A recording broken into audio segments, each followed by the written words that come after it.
আসসালামু আলাইকুম। অবিরাম বাংলার সংবাদে সবাইকে স্বাগত জানাচ্ছি আমি শান্তা ইসলাম। শুরুতেই সংবাদ শিরোনাম। বিএনপির কেন্দ্রীয় কার্যালয়ে মধ্যরাতে পুলিশের অভিযান, অস্ত্রসহ ৭ জন আটক। আন্দোলনকে ভিন্ন খাতে নিতেই এই নাটক, অভিযোগ রিজভির।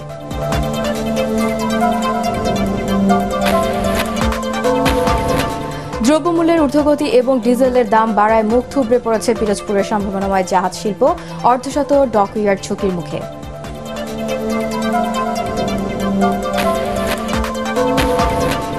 এবং নানা কর্মসূচির মধ্য দিয়েই আজ সারা দেশে পালিত হচ্ছে পবিত্র আশুরা। কারবালার শোকাবহ ঘটনার স্মরণে বিভিন্ন স্থানে চলছে তাজিয়া মিছিল। দেশের সব সরকারি বেসরকারি বিশ্ববিদ্যালয় অনির্দিষ্টকালের জন্য বন্ধ ঘোষণা করেছে সরকার। একই সঙ্গে শিক্ষার্থীদের হল ছাড়ার নির্দেশও দেওয়া হয়েছে। মঙ্গলবার রাত 11টার দিকে এক বিজ্ঞপ্তিতে সরকারের এই সিদ্ধান্তের কথা জানায় বিশ্ববিদ্যালয় মঞ্জুরি কমিশন। বিজ্ঞপ্তিতে জানানো হয়, শিক্ষার্থীদের নিরাপত্তার বিষয়টি বিবেচনা করে দেশের সব পাবলিক ও বেসরকারি বিশ্ববিদ্যালয় এবং বিশ্ববিদ্যালয় অধিভুক্ত মেডিকেল, টেক্সটাইল, ইঞ্জিনিয়ারিং সহ সব কলেজের শিক্ষা কার্যক্রম পরবর্তী নির্দেশ না দেওয়া পর্যন্ত বন্ধ থাকবে। এদিকে অপর এক বিজ্ঞপ্তিতে দেশের সব স্কুল, কলেজ, মাদ্রাসা ও কারিগরি শিক্ষা প্রতিষ্ঠান অনির্দিষ্টকালের জন্য বন্ধ ঘোষণা করে শিক্ষা মন্ত্রণালয়, যা পরবর্তী নির্দেশ না দেওয়া পর্যন্ত কার্যকর থাকবে। স্কুল কলেজগামী শিক্ষার্থীদের নিরাপত্তার কারণে এই সিদ্ধান্ত নেওয়া হয়েছে বলেও বিজ্ঞপ্তিতে জানানো হয়। একই কারণে বৃহস্পতিবারের এইচএসসি ও সমমানের সব পরীক্ষাও স্থগিত করেছে শিক্ষা মন্ত্রণালয়। এদিকে কোটা বিরোধী আন্দোলনকে ঘিরে ঢাকা বিশ্ববিদ্যালয়ের বেশ কয়েকটি হলে ছাত্র রাজনীতি নিষিদ্ধ ঘোষণা করেছে হল কর্তৃপক্ষ। মধ্যরাতে এই ঘোষণা দেওয়া হয়। এখন পর্যন্ত শহীদুল্লাহ হল, ফজলুল হক মুসলিম হল, ওমর একুশে হল, রোকেয়া হল, মহসিন হল, কুয়েত মৈত্রী হল, জহুরুল হক হল, শামসুন্নাহার হল, বঙ্গমাতা শেখ ফজিলাতুন্নেসা মুজিব হল ও সুফিয়া কামাল হলে ছাত্র রাজনীতি নিষিদ্ধ ঘোষণা করা হয়েছে। বিএনপির কেন্দ্রীয় কার্যালয়ে মধ্যরাতে অভিযান চালিয়ে ছাত্রদলের সাবেক সভাপতি শ্রাবণ সহ ৭ জনকে আটক করেছে গোয়েন্দা পুলিশ। এ সময় ৭টি অস্ত্রসহ শতাধিক ককটেল উদ্ধারের কথা জানান ডিবি প্রধান হারুনুর রশিদ। অনলাইনে তাৎক্ষণিক সংবাদ সম্মেলনে বিএনপির সিনিয়র যুগ্ম মহাসচিব রুহুল কবির রিজভী অভিযোগ করেন, কোটা বিরোধী আন্দোলনকে ভিন্ন খাতে নিতেই মধ্যরাতে অভিযানে নাটক করা হয়েছে। রিপোর্ট করছেন আদিন সজীব। মধ্যরাতেও কোটা সংস্কারের আন্দোলনে উত্তাল ঢাকা বিশ্ববিদ্যালয়। এটিএন বাংলার হাতে আসা এই ভিডিওতে দেখা যায়, বেগম রোকেয়া হল থেকে রাত 12:30টার দিকে কেন্দ্রীয় ছাত্রলীগ নেত্রী আতিকা, হল শাখা ছাত্রলীগের বর্ণ, সামিহা, সিলভি, ইলমি, বিপর্ণা সহ 10 জনকে বের করে দেয় কোটা বিরোধী আন্দোলনকারীরা। একদিকে বিশ্ববিদ্যালয়ে এমন উত্তেজনা, অন্যদিকে নয়াপল্টন, নাইটেঙ্গেল মোড় সহ আশপাশের এলাকায় বেশ কয়েকটি ককটেল বিস্ফোরণের ঘটনায় আতঙ্ক ছড়িয়ে পড়ে। তবে কে বা কারা করেছে তা বোঝার উপায় ছিল না। এরপর বিএনপির কেন্দ্রীয় কার্যালয়ে ডিবি প্রধান হারুনুর রশিদের নেতৃত্বে অভিযানে যায় গোয়েন্দা পুলিশ। অফিসের ভেতর থেকে ককটেল, বিপুল সংখ্যক লাঠি ও 7টি অস্ত্র উদ্ধার করে পুলিশ। 100 ককটেল এখানে পাওয়ার কথা তারা জানিয়েছে এবং সাবেক সভাপতি ছাত্রদলের শ্রাবণ সহ 7 জনকে আটকের কথা তারা জানিয়েছে। এছাড়াও একজন পালিয়ে গেছে তাদের হাত থেকে, এমন তথ্য তারা দিয়েছে। প্রায় 100-র উপরে আমরা ককটেল পেয়েছি। সেখানে পেট্রোল, 5-6 বোতল পেট্রোল আমরা পেয়েছি। তারপরে 500 লাঠিসোঁটা 2-3টা রুমে ছিল। কোটা বিরোধী আন্দোলনকে ঘিরে যারা এই অপরাজনীতি, যারা ষড়যন্ত্রকারী, যারা এই কাজটি করেছেন, আমরা মনে করি তাদের সকলের নাম আমরা পেয়েছি, তাতে আমরা শীঘ্রই গ্রেপ্তার করব। এ নিয়ে মধ্যরাতেই অনলাইনে সংবাদ সম্মেলনে বিএনপির সিনিয়র যুগ্ম মহাসচিব রুহুল কবির রিজভী অভিযোগ করেন, অভিযান চালানোর আগে কার্যালয়ের আশপাশে ককটেল বিস্ফোরণের বাহানা তৈরি করা হয়। যারা মাস্টার প্ল্যান বাস্তবায়ন করে আসছে, তার আবারও আরেকটি জঘন্যতম নমুনা দেখতে পেলাম, যে আন্দোলন আজকে তীব্র প্রবাহের সৃষ্টি করেছে, এক বিপুল তরঙ্গের সৃষ্টি করেছে। সেটাকে ভিন্ন খাতে নেওয়ার জন্য তারা এখন বিএনপির প্রধান কার্যালয়ে ঢুকে একটা নোংরা তামাশার সৃষ্টি করেছে। বিএনপির শূন্য কার্যালয়ে অভিযানের এই নাটক কোটা সংস্কার আন্দোলনকে ভিন্ন খাতে নেয়ার মাস্টার প্ল্যান বলেও জানান রুহুল কবির রিজভী।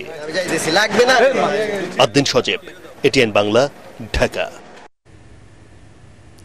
দ্রব্যমূল্যের ঊর্ধ্বগতি, ডিজেলের দাম বৃদ্ধি এবং যথাযথ উদ্যোগের অভাবে মুখ থুবড়ে পড়েছে পিরোজপুরের সম্ভাবনাময় জাহাজ শিল্প।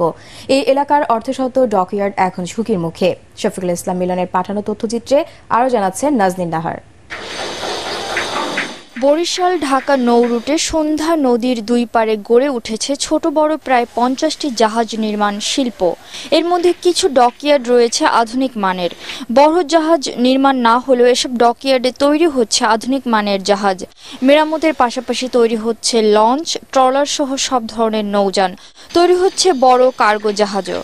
তবে দ্রব্যমূল্যের ঊর্ধ্বগতি, জ্বালানি তেলের দাম বৃদ্ধি এবং নৌযানের উপর নির্ভরতা কমায় ঝুঁকির মুখে পড়েছে পিরোজপুরের নেসারাবাদের জাহাজ শিল্প।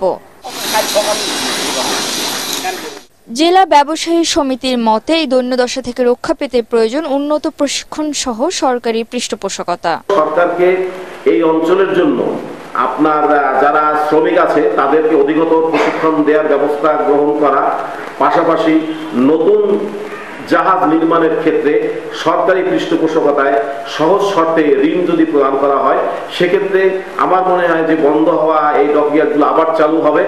2500 টন ধারণ ক্ষমতার বড় জাহাজ তৈরি হচ্ছে এখনকার ডকইয়ার্ডে, যা তৈরি করতে সময় লাগে 8 থেকে 10 মাস। Bureau report, ATN Bangla. আজ 10 মহরম, পবিত্র আশুরা। যথাযোগ্য ধর্মীয় মর্যাদা ও ভাব গম্ভীর পরিবেশে নানা কর্মসূচির মধ্য দিয়েই সারা দেশে পালন করা হচ্ছে দিনটি। আজ সরকারি ছুটি। কারবালার শোকাবহ এবং হৃদয় বিদারক ঘটনাবহুল এই দিনটি বিশ্ব মুসলিম সম্প্রদায়ের কাছে ধর্মীয়ভাবে বিশেষ তাৎপর্যপূর্ণ। ত্যাগ ও শোকের প্রতীকের পাশাপাশি মুসলিম বিশ্বে এই দিনটি গুরুত্বের সাথে পালন করা হয়। পবিত্র আশুরা উপলক্ষে রাষ্ট্রপতি মোহাম্মদ শাহাবুদ্দিন ও প্রধানমন্ত্রী শেখ হাসিনা আলাদা বাণী দিয়েছেন। দিবসটি উপলক্ষে দেয়া বাণীতে রাষ্ট্রপতি মোহাম্মদ শাহাবুদ্দিন বলেন, ইসলামের সুমহান আদর্শকে সমুন্নত রাখার জন্য হযরত ইমাম হোসেন সহ কারবালা প্রান্তরে শাহাদাত বরণকারী সকল শহীদের আত্মত্যাগ ইতিহাসে চিরদিন সমুজ্জ্বল হয়ে থাকবে। প্রধানমন্ত্রী তার বাণীতে পবিত্র আশুরার মর্মবাণী অন্তরে ধারণ করে সমাজে সত্য ও ন্যায় প্রতিষ্ঠায় অগ্রণী ভূমিকা পালন করতে সকলের প্রতি আহ্বান জানিয়েছেন। কারবালার শোকাবহ ঘটনার সাথে স্মরণে সারা দেশে চলছে তাজিয়া মিছিল। বিশ্বের 15টি দেশের খ্যাতিমান শিল্পীদের নিয়ে নিউ ইয়র্কে শেষ হল আন্তর্জাতিক লোকসঙ্গীত উৎসব। জ্যাকসন হাইটসের ডাইভার্সিটি প্লাজায় বেঙ্গলি ক্লাব ইউএসএ আয়োজিত দ্বিতীয়বারের মতো এই উৎসব অনুষ্ঠিত হয়। এতে অংশ নেয় প্রবাসী বাংলাদেশি ও আমেরিকার বিভিন্ন জাতিগোষ্ঠী। উৎসবের সূচনা হয় প্রদীপ প্রজ্বলন, আমেরিকা ও বাংলাদেশের জাতীয় সঙ্গীত পরিবেশনার মাধ্যমে। আয়োজনে বাংলাদেশের 3টি সাংস্কৃতিক সংগঠন সহ একক গান পরিবেশন করেন অনেকে। বিশ্বের ভিন্ন ভিন্ন সংস্কৃতির সাথে মেলবন্ধন রচনা করার উদ্দেশ্যে এই আয়োজন বলে জানান সংগঠনের সভাপতি দীনেশ চন্দ্র মজুমদার।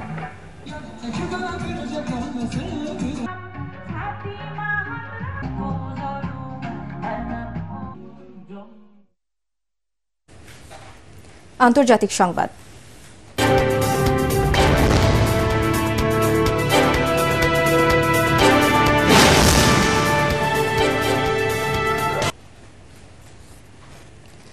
আগামী নভেম্বরে মার্কিন প্রেসিডেন্ট নির্বাচনে ডোনাল্ড ট্রাম্পকে আনুষ্ঠানিকভাবে প্রার্থী মনোনয়ন দিয়েছে রিপাবলিকান পার্টি।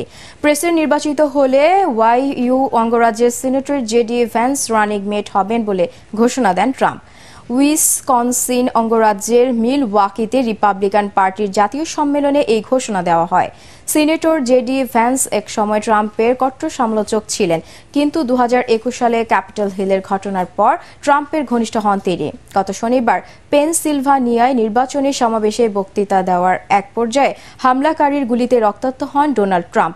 আহত অবস্থাতেই দলের জাতীয় সম্মেলনে যোগ দিতে মিলওয়াকিতে পৌঁছান তিনি।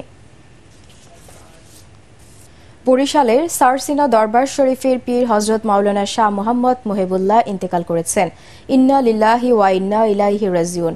দিবাগত রাত 2টায় রাজধানীর একটি হাসপাতালে চিকিৎসাধীন অবস্থায় মৃত্যুবরণ করেন তিনি। মৃত্যুর সময় তার বয়স হয়েছিল 70 বছর।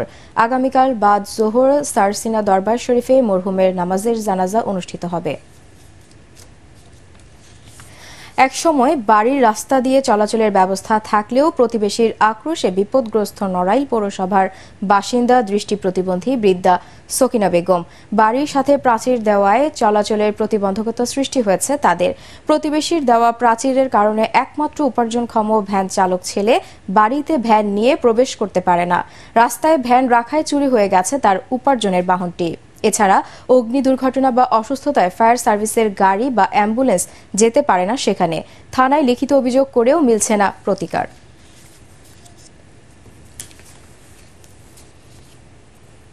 পার্টেক্স খেলার খবর।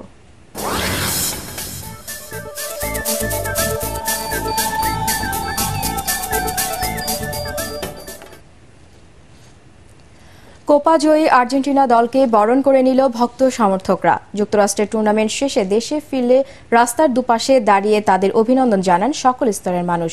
বিমানবন্দর থেকে দুটি বাসে করে লিওনেল আন্দ্রেস মেসি স্টেডিয়ামে সমর্থকদের সঙ্গে উৎসবে যোগ দেন ডি মারিয়ারা। তবে এই বহরে ছিলেন না লিওনেল মেসি। চিকিৎসার জন্য তিনি থেকে গেছেন তার ক্লাব ইন্টার মায়ামিতে। এবার আসল ট্রফি নিয়ে দেশে ফেরে আল বেলিসেন্তারা।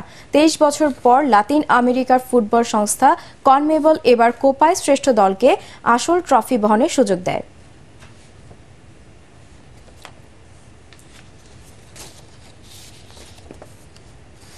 সিরিজ নিশ্চিত করতে কাল দ্বিতীয় টেস্টে ট্রেন্ট ব্রিজে ওয়েস্ট ইন্ডিজের মুখোমুখি হবে ইংল্যান্ড। প্রথম টেস্টে লর্ডসে স্বাগতিকের দল জয় পায় ইনিংস ও 114 রানে। ক্যারিবীয়দের ভাবনা তাদের ব্যাটিং ফর্মহীনতা নিয়ে। দুই ইনিংসে 200 রানের নিচে অল আউট হয় তারা। 136 ও 121 রান তোলে ওয়েস্ট ইন্ডিজ। অন্যদিকে ইংল্যান্ডের ব্যাটাররা রান পেলেও অধিনায়ক বেন স্টোকস জানান ব্যক্তিগত ইনিংস আরও বড় করতে হবে। প্রথম টেস্টে 5 ব্যাটসম্যান হাফ সেঞ্চুরি পেলেও কেউ সেঞ্চুরি করতে পারেনি। ট্রেন্ট ব্রিজে কাল বিকেল 4টায় মুখোমুখি হবে দুদল। বিশ্বকাপ ব্যর্থতার পর পাকিস্তানের জাতীয় দলের ক্রিকেটারদের প্রতি কঠোর হওয়ার বার্তা দিয়েছে পিসিবি। কেন্দ্রীয় চুক্তির মেয়াদ 3 বছর থেকে কমিয়ে 1 বছর করার সিদ্ধান্ত নিয়েছে বোর্ড। যাদের সাথে 3 বছরের চুক্তি আছে তাও বাতিল করা হচ্ছে। বোর্ড সভায় সিদ্ধান্ত নেওয়া হয় প্রতি বছর চুক্তির আগে ক্রিকেটারদের ফিটনেস, পারফরম্যান্স, ব্যবহার সবকিছু খতিয়ে দেখা হবে। লাহোরে ক্রিকেট বোর্ডের এক বৈঠকে পিসিবি চেয়ারম্যান মহসিন নকভি এই সিদ্ধান্তের কথা জানান। এ সময় উপস্থিত ছিলেন পাকিস্তানের সাদা বলের ক্রিকেটের কোচ গ্যারি কাস্ট্রেন, লাল বলের কোচ জেসন গিলেস্পি, কোচিং স্টাফরা। শেষ করার আগে সংবাদ শিরোনাম আরও একবার। বিএনপির কেন্দ্রীয় কার্যালয়ে মধ্যরাতে পুলিশের অভিযান, অস্ত্রসহ 7 জন আটক। আন্দোলনকে ভিন্ন খাতে নিতেই এই নাটক, অভিযোগ রিজভির।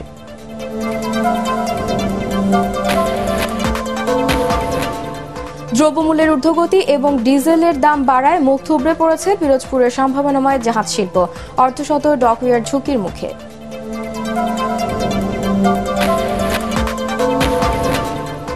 এবং নানা কর্মসূচির মধ্য দিয়েই আজ সারা দেশে পালিত হচ্ছে পবিত্র আশুরা। কারবালার শোকাবহ ঘটনার স্মরণে বিভিন্ন স্থানে চলছে তাজিয়া মিছিল।